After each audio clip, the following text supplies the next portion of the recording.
नमस्कार प्रणाम करतनी भोजपुरी देखे वाला सारा श्रोता लोग के, भोजपुरी सुने वाला सारा दर्शक लोग के, और रउआ लोग देख रहा बानी नेक्स्ट 9 न्यूज भोजपुरिया। और स्वागत बा रउआ सबके हमारा अपन खास यानी भोजपुरिया गॉसिप्स प्रोग्राम में। बता दी कि हर दिन के भांति हम आज भी भोजपुरी फिल्म इंडस्ट्री से जुड़ल कुछ खबर रउआ लोग खातिर लेके आ चुकल बनी। हर दिन ले आई तो आज भी रउआ लोग खातिर भोजपुरी इंडस्ट्री से जुड़ल ही कुछ खबर लेके आयल बनी। तो चली बिना देरी करते हुए भी फटाफट रउआ लोग के अपन खबर बताओ तनी कि आज भोजपुरी इंडस्ट्री के कौन खबर बाटे जौना के इंतजार रउआ लोग के काफी दिन से काफी देर से होत रहला। चली बताओ तनी। बता दी कि आज के हमार पहला खबर भोजपुरी इंडस्ट्री के उभरते सितारे कहे जाए वाला चिंटू से बाटे। वह चिंटू जेकर नाम असली बाटे प्रदीप पांडे।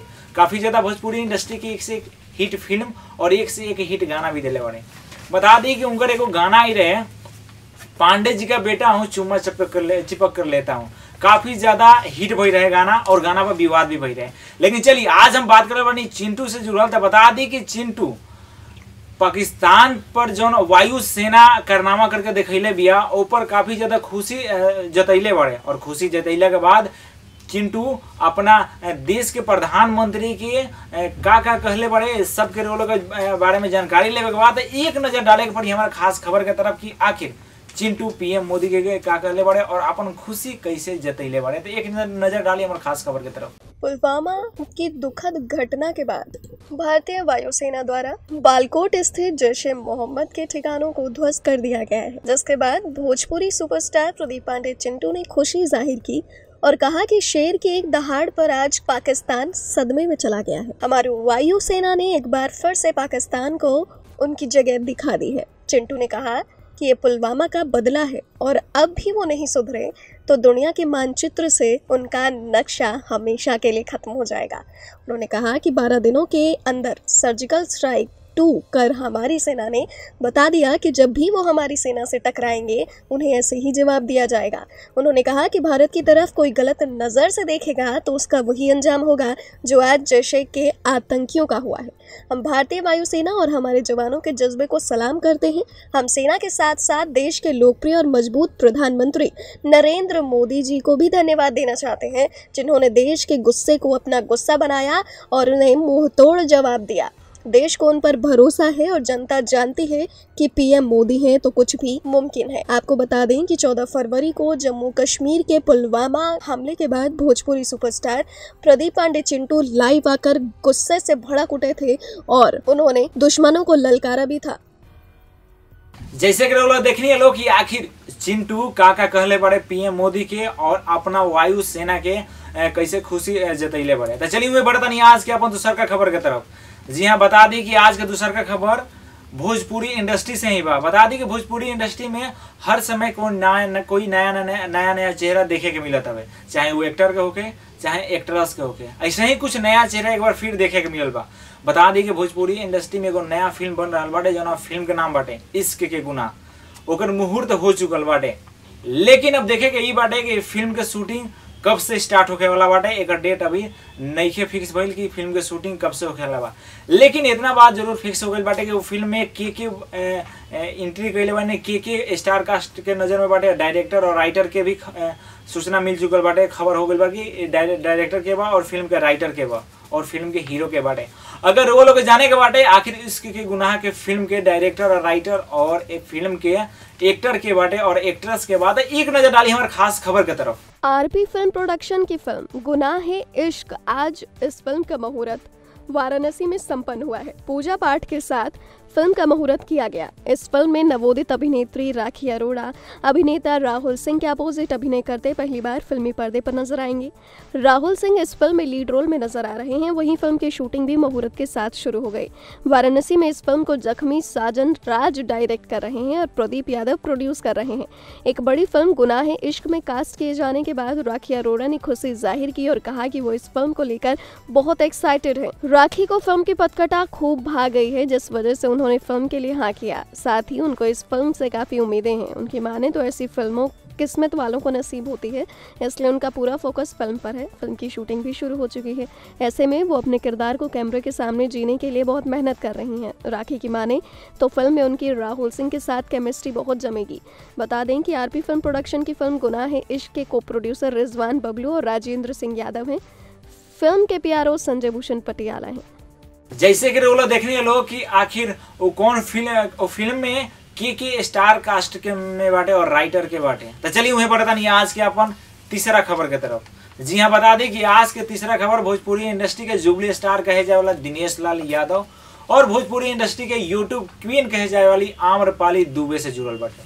बता दें कि दोनों जोड़ी भोजपुरी इंडस्ट्री की सबसे बेस्ट जोड़ी के रूप में मानल जाला। अभी हाल ही में वो लोग फिल्म एगो रिलीज भइल जाला, निरहुआ चलल लंदन, काफी ज्यादा बॉक्स ऑफिस पर धमाल मचैलस। बता दी कि बॉक्स ऑफिस पर ये फिल्म काफी सुपर डुपर हिट हो गई। लेकिन चलिए बता देता नहीं कि बनारस में ये फिल्म 1 मार्च से लागे वाला बाटे। और बनारस के जितना भी लोग दिनेश लाल यादव निरहु के पसंद करेला, निरहु और आम्रपाली के जोड़ी के पसंद करेला, तो बिल्कुल जाओ 1 मार्च से और जाके देखे दिनेश लाल यादव के फिल्म। लेकिन अगर वो लोग जाम लो तो कहाँ जाम लो, उससे पहले जानकारी ले ली, पूरा फुल जानकारी ले ली कि आखिर मार्च में बनारस में कौना कौना हॉल में और कौना कौना मॉल में वो फिल्म लाग रहा बा। तो ये सब जानकारी खातिर एक नजर डाले के पड़ी हमारे खास खबर के तरफ। भोजपुरी सिनेमा के jubilee star Dinesh Lal Yadav Nirahua starrer film Nirahua चलल लंदन का जादू इन दिनों भोजपुरी सिनेमा बॉक्स ऑफिस पर चल रहा है। इस फिल्म को दूसरा सप्ताह बीतने वाला है और दूसरे सप्ताह में भी इस फिल्म को जबरदस्त प्यार लोगों का मिल रहा है।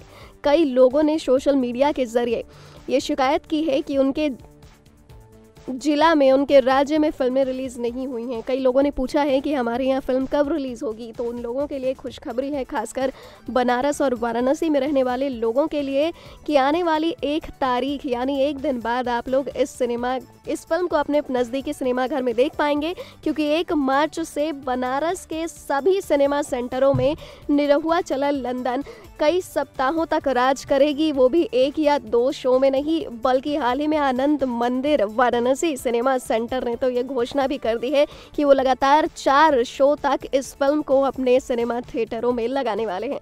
तो अगर आपने अभी तक नहीं देखी है निरहुआ चलल लंदन, तो 1 मार्च से अपने नज़दीकी सिनेमा घर में जाकर इस फिल्म को ज़रूर देखें और अपना प्यार आशीर्वाद दें।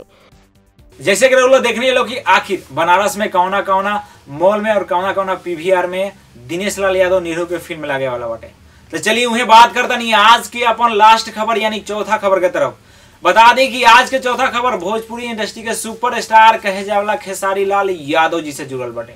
बता दी कि खेसारी लाल यादव की भी चर्चा काफी ज्यादा सोशल मीडिया पर हो रहा बाटे।